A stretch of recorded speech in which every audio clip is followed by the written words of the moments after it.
semen freezing is a process in modern living, in modern lifestyle, that makes a man ageless for procreation.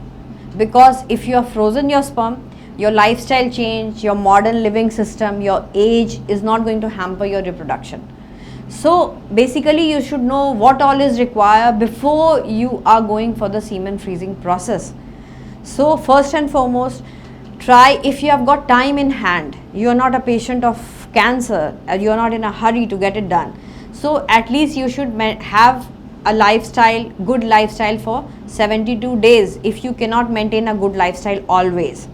So for 72 days, because today the sample you are giving, that sample has been made 72 days prior in your body. So if 72 days prior you were drinking a lot, you were smoking a lot, so you have to stop that to have a good sample. Secondly, you should be free of any infectious condition that time. So your culture sample, the semen also has got a culture sensitivity thing, like a urine is get done. So you have to get that done before you are going for, you are fit for a semen freezing process. Plus all your blood parameters, whether you are suffering from any medical disorder, whether you are having any viral diseases like HIV, hepatitis B, hepatitis C, the blood group, everything needs to be known by the embryologist who is freezing it. The center which you have chosen for this semen freezing has to be a reliable center, because obviously might be you need to go to the place after 5 years, 10 years to take your sample back or to use that sample. So in that case, if that center doesn't exist, people are not there, you have gone to an unreliable center, they won't be able to give you anything back.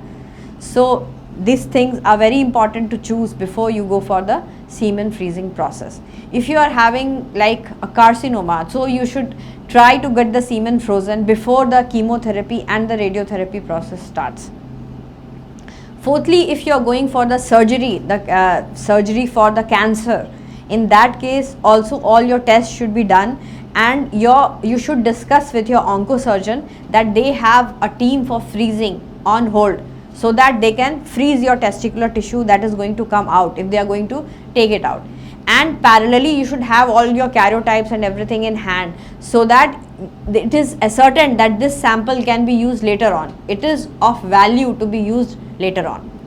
Plus before semen freezing, it is very important to know, so what is the semen analysis of the patient, of the male, because you should know that what is present in your semen, how much was your count.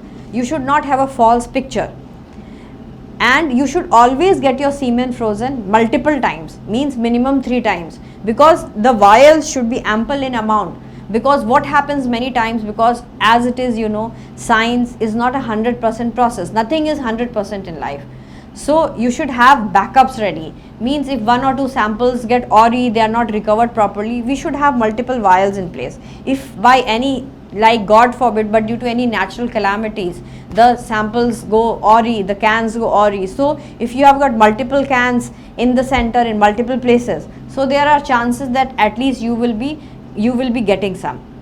Fourthly, whenever you are going to the center for the semen freezing, you should have a gap of minimum 2 days or maximum 6 days, but not more than 6 days, not less than 2 days, because it is very essential, because it's not that only sexual intercourse should not have happened, you should not have ejaculated altogether, whether it be in masturbation, whether it be in any form.